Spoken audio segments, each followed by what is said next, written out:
जब भी हम न्याय प्रणाली या जस्टिस सिस्टम की बात करते हैं तो अक्सर हमारे दिमाग में एक ही तस्वीर आती है ना? लेकिन असल में ये दो बिल्कुल अलग-अलग दुनिया हैं। इनकी नियम किताबें भी अलग-अलग हैं।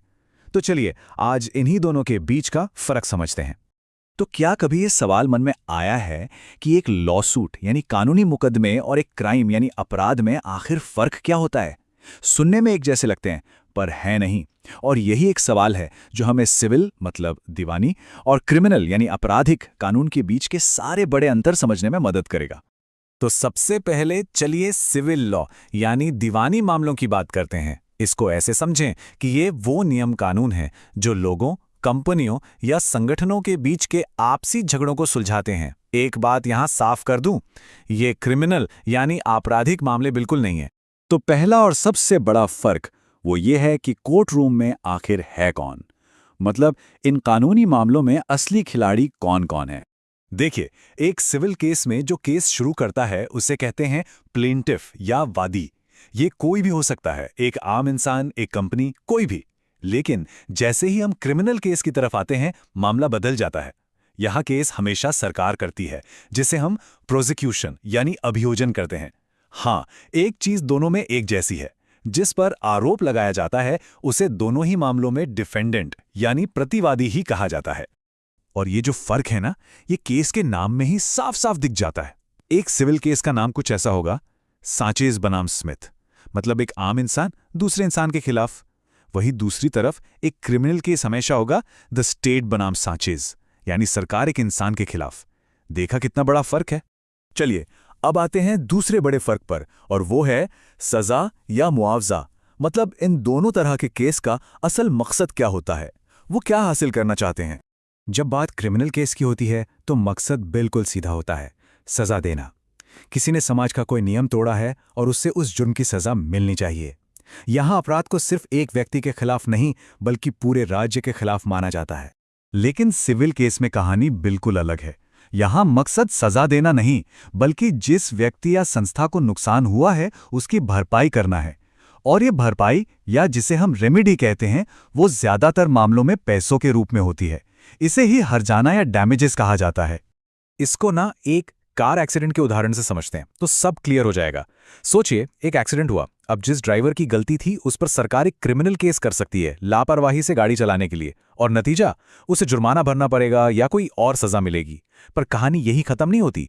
जिस व्यक्ति को चोट लगी है वो उसी ड्राइवर पर एक अलग से सिविल केस कर सकता है। क्यों? ताकि उसे अपने इलाज और गाड़ी की मरम्मत के लिए हर्जाना मिल सके। तो देखिए, घटना एक ही है लेकिन कानूनी नतीजे दो दो, और वो भी बिल्कुल अलग। अब हम उस फर्क की बात करेंगे जो शायद सबसे जरूरी है लेकिन जिसे लोग सबसे कम समझते हैं, और वो है स्टैंडर्ड ऑफ प्रूफ। सीधे शब्दों में कहें तो केस जीतने के लिए कितने सबूत की जरूरत पड़ती है। और यकीन मानिए ये बहुत बड़ा फर्क है।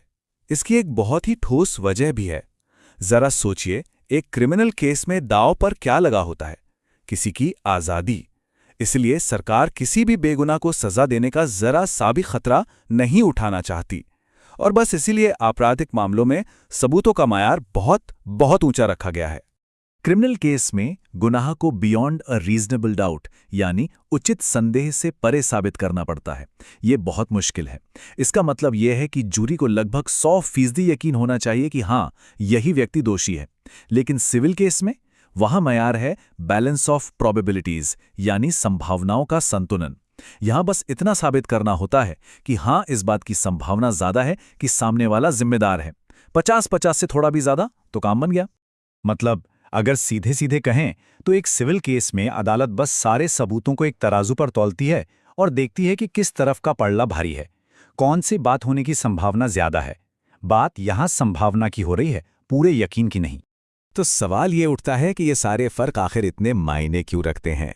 वो इसलिए क्योंकि ये हमें दिखाता है कि हमारे पास सिर्फ एक नहीं बल्कि दो पूरी तरह से अलग अलग कानूनी व्यवस्थाएं हैं, और दोनों का मकसद भी एक दूसरे से बिल्कुल जुदा है।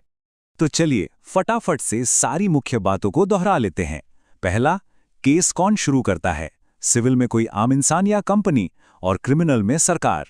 दूसरा, मकसद क्या है? सिविल में नुकसान की भरपाई और क्रिमिनल में सजा। और तीसरा, सबसे अहम, जीत के लिए क्या चाहिए? सिविल में बस संभावना साबित करनी है, जबकि क्रिमिनल में शक की कोई गुंजाइश नहीं होनी चाहिए। और अब जाते जाते एक सवाल जो सोचने पर मजबूर करता है। अगर सिविल मामलों में सबूत का मायार इतना कम है, तो क्या इसका मतलब ये है कि वहां न्याय पाना आसान है या फिर बस अलग है? ये एक ऐसा सवाल है जो हमें इन दोनों सिस्टम्स के असली मकसद के बारे में गहराई से सोचने को कहता है।